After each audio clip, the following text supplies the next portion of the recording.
Julien, comment tu te sens déjà? Tu es de retour sur le terrain, donc c'est reparti. Ouais, c'est reparti. Après, je me sens très bien. On a pris le temps pour soigner cette blessure et voilà, j'ai commencé en début de semaine, donc ça me fait du bien aussi de faire une semaine complète. Donc je me sens très bien. Quel regard tu portes sur l'évolution de l'équipe là, de ces dernières semaines? C'est-à-dire?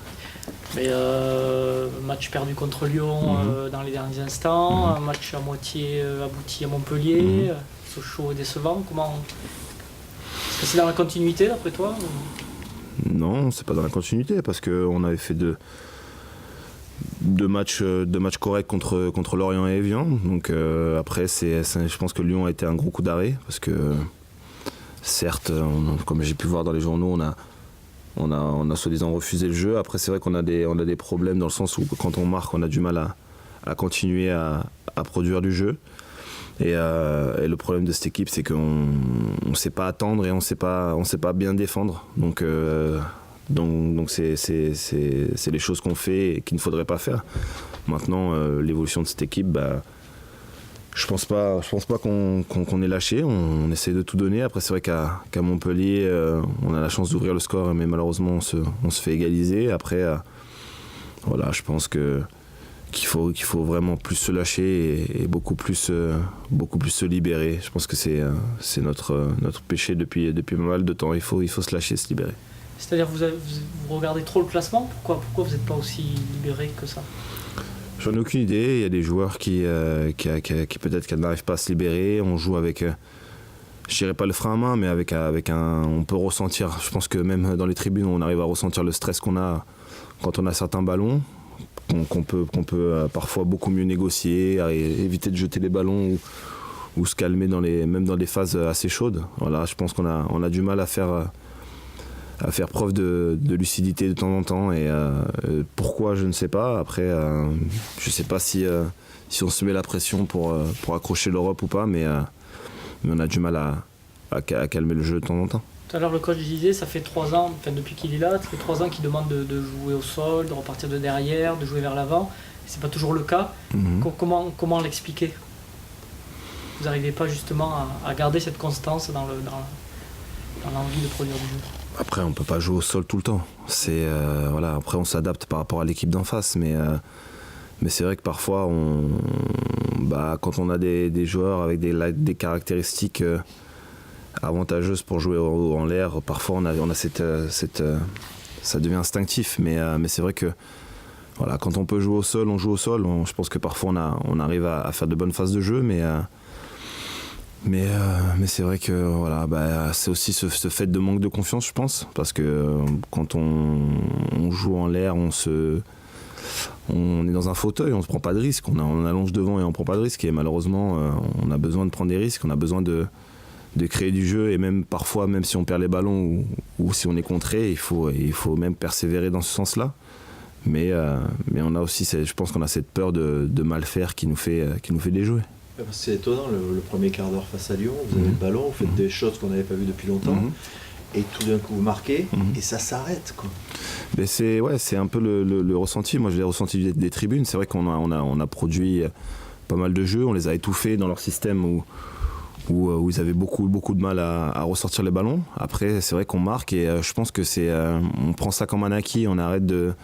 On s'est dit, voilà, on a marqué, on a fait le plus dur, maintenant on n'a plus besoin de jouer, alors que c'est le contraire qu'il faut faire. Et je pense que c'est le mauvais raisonnement qu'on a. On a ce raisonnement-là où on se dit, pour marquer, il faut jouer, et quand on a marqué, on arrête de jouer. Mais c'est dommage parce qu'on a les joueurs pour jouer au ballon, on voit bien qu'on y arrive, donc c'est vraiment dommage voilà, quand je vois Guillaume qui aime toucher le ballon, mais qui a énormément, même s'il est grand, qui a énormément de duels à faire, qui a énormément de ballons balancés, c'est dommage parce qu'on peut se servir de lui autrement. C'est la maturité qui manque à ce groupe, ou quelqu'un qui est capable, quand ça va un peu moins bien, de recadrer tout le monde sur le terrain? C'est ça, où je pense qu'il nous faut un métronome, quelqu'un qui quand il a le ballon, calme le jeu, parfois temporise. Voilà, on a du mal aussi avec ce changement de temps fort, temps faible. Et c'est vrai que oui, il y a un certain manque de maturité, dans le sens où Après, l'âge ou l'expérience ne fait pas c'est un niveau, au niveau caractère, je pense, parce que quand on a des situations où, oui, c'est chaud, mais on n'a pas forcément besoin de balancer, il nous faudrait quelqu'un qui a cette maturité pour poser le ballon ou parler aux autres et dire, voilà, on se calme, on continue à jouer. Et malheureusement, voilà, comme je dis, c'est un manque d'expérience et on peut sentir parfois de la fébrilité. Pourtant, c'est dans le travail que vous faites de la conservation, ça vous est demandé justement de prendre votre temps, de trouver la meilleure solution. Après, je pense qu'on en est tous capables. Le problème, c'est de le retranscrire sur le terrain. Et on y arrive de temps en temps, mais c'est vrai que quand notre péché, c'est ça. C'est dès qu'on marque, on a ce relâchement qui fait que, nous, quand on se relâche, quand on n'est pas à 100%, on n'est pas forcément performant. Il vous reste 9 matchs. Vous avez un œil sur quoi ? Sur uniquement le match qui vient ou également la possibilité de raccrocher le wagon européen ? Non, je pense que pour le moment, il faut prendre le maximum de points, voir match après match.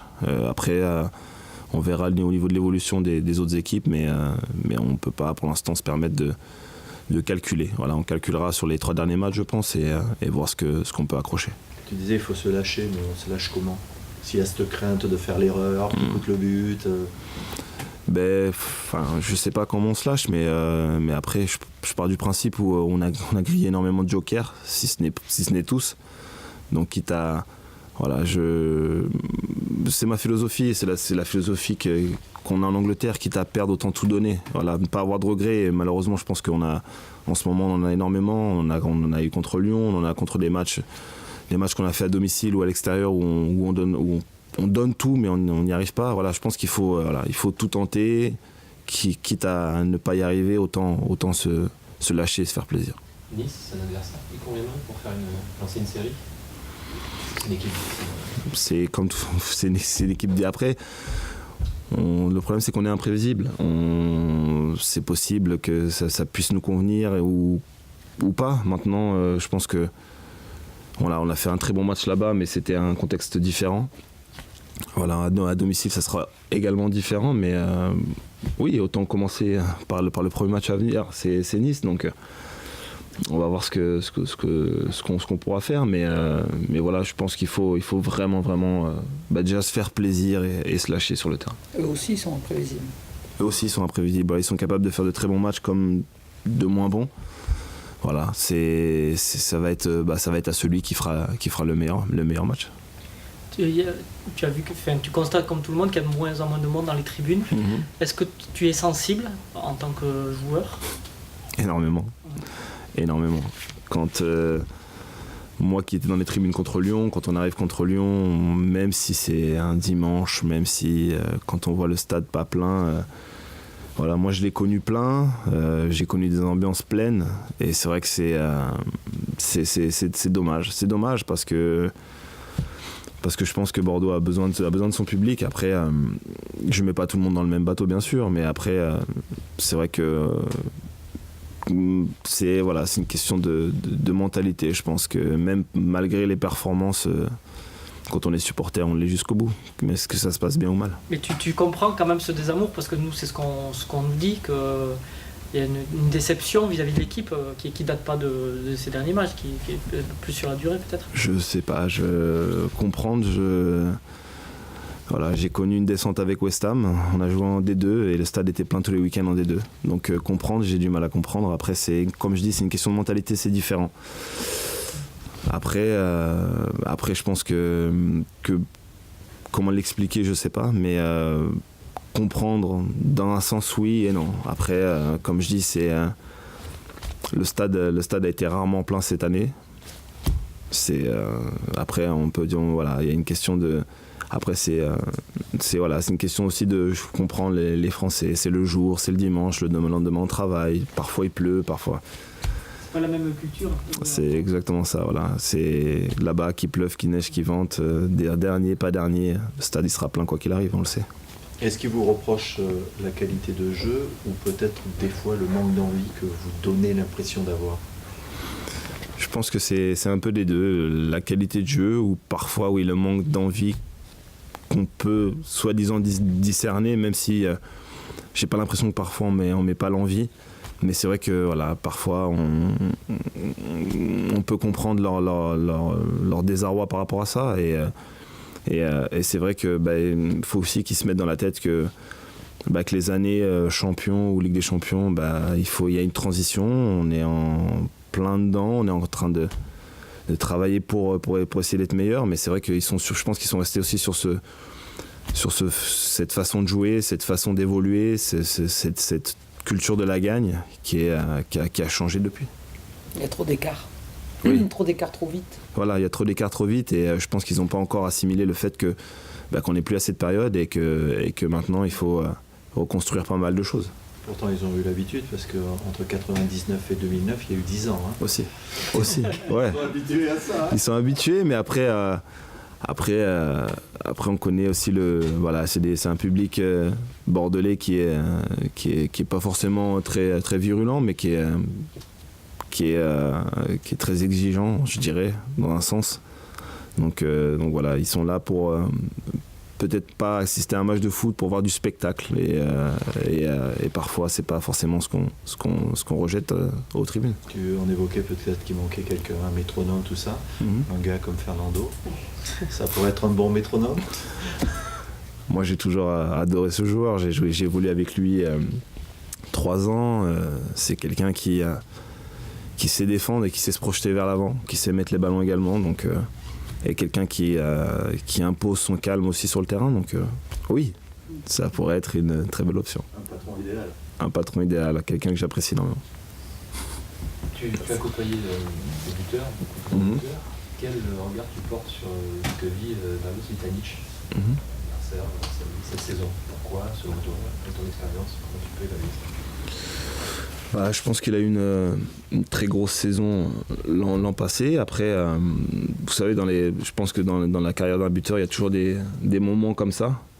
Et par expérience et parce que ce que j'ai pu voir, plus on insiste et on cherche les buts, moins ça arrive. Et plus on donne de sa personne et on travaille pour l'équipe et on essaie de rentrer dans la construction du jeu, plus ça vient et plus c'est fluide. Donc plus il va gamberger, essayer de marquer des buts, et plus ça va être compliqué, je pense. Après on sait pour un attaquant, il suffit d'un seul pour que la confiance revienne et que ça fonctionne. Mais un attaquant, ça marche énormément à la confiance. Donc tant qu'il ne marquera pas, ça ira pas. Mais après, pourquoi déjà, la forme de son équipe n'est pas forcément à l'image de ce qu'elle était auparavant et voilà, il y a cette transition qui fait qu'il a forcément beaucoup plus de mal à marquer. T'as connu un coéquipier qui a connu ça justement? Ouais, on avait notre attaquant à l'époque qui travaillait énormément mais qui marquait pas beaucoup de buts, Carlton Cole, et il a commencé à marquer et après les buts se sont enchaînés. Mais c'est vrai que lui, il avait une approche différente. C'était quelqu'un qui travaillait énormément pour l'équipe, qui défendait beaucoup, qui jouait beaucoup dos au jeu. Et il se prenait pas la tête plus que ça. Et quand je pense que la chance qu'a Vitanić, c'est qu'il a la confiance du coach et qu'on le met pas sur le banc. Et quand on a ça, on devrait déjà s'enlever une forme de pression. Donc j'espère que ça marchera pas contre nous quoi qu'il arrive.